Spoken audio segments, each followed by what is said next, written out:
Welcome to QuickTale English. Today's true crime story is long and very sad. The Missing Girl. The year was 2007. The month was May. The place was Praia da Luz in Portugal.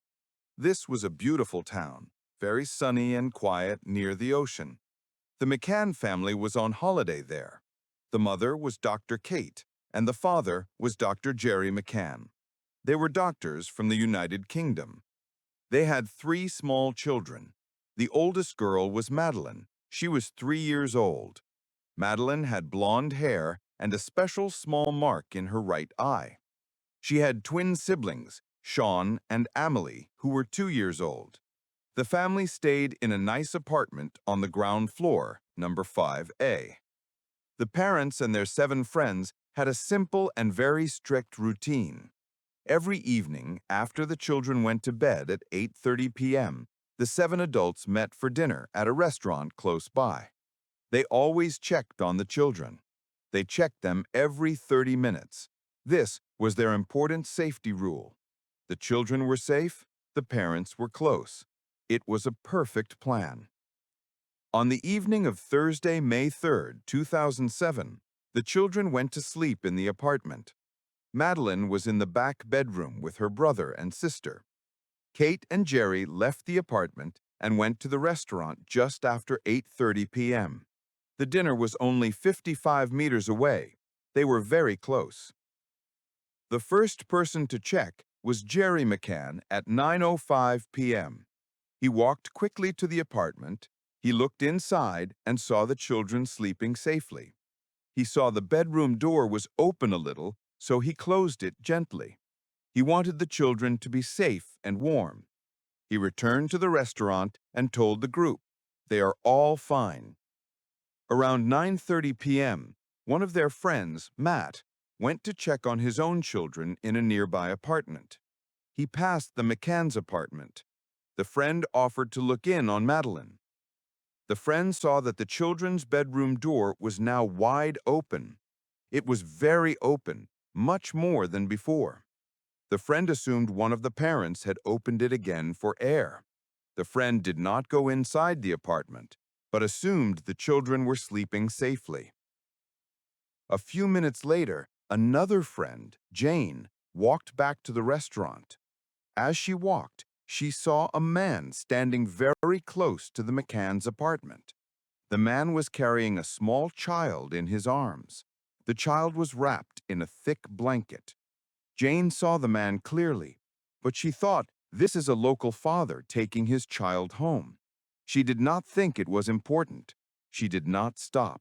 This was the first mysterious moment. The final check was scheduled for 10 p.m. This was the time for Kate McCann to check.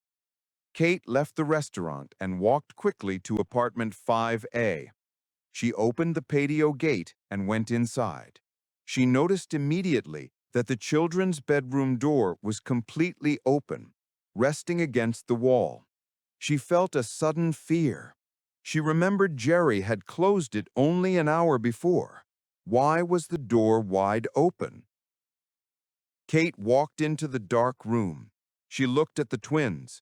Sean and Amelie were sleeping quietly in their small beds. Then she walked to Madeleine's bed. She looked down. It was empty. Madeleine was not there. The bed was completely empty. Kate looked in the parents' room.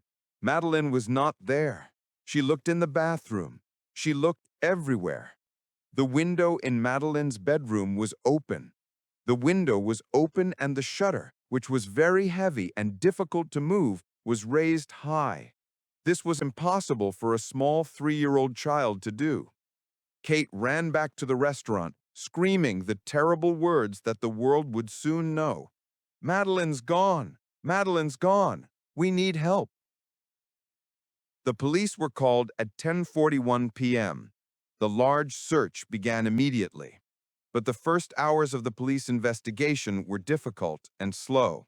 The local Portuguese police, the PJ, struggled to control the scene. The apartment was not closed quickly for protection. Many people, including the friends and hotel staff, walked through the apartment. Because of this, the police later said they lost many important clues and pieces of evidence. Crucial time was lost. This made the case much harder. The story quickly became a huge international news story. The parents, Kate and Gerry, made many public appeals. Pictures of Madeleine, the missing girl, with the special mark in her eye, were on every newspaper and television screen across the world. Famous people and politicians offered support. Large sums of money were offered as a reward. The search for Madeleine became one of the biggest and most intense missing persons searches in modern history. Everyone knew her face. The investigation became very complex and very long. The police looked at different people as suspects over the years. The police looked again at the man Jane saw with the blanket. The police also asked Kate and Gerry many questions, trying to understand the routine and the checks. The timeline was difficult. The crime happened between 9:30 p.m. and 10 p.m. In September 2007, the Portuguese police named Kate and Gerry as arguidos, suspects, for a short time. This decision caused a big and painful problem in the media. Kate and Gerry said they were innocent. Later, the police removed this status. There was no clear proof, no strong evidence against them, but the damage to the family was done. Many years later, Madeleine McCann is still missing.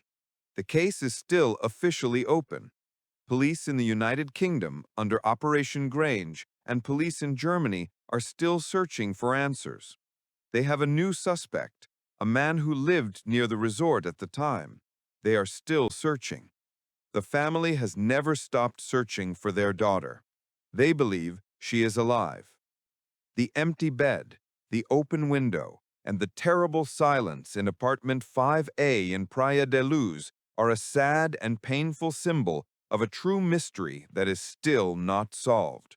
The light went out that night, and the question remains: what happened to Madeleine? Where is she now? Thank you for joining QuickTale English. Subscribe for more true crime stories and important English vocabulary practice. See you next time.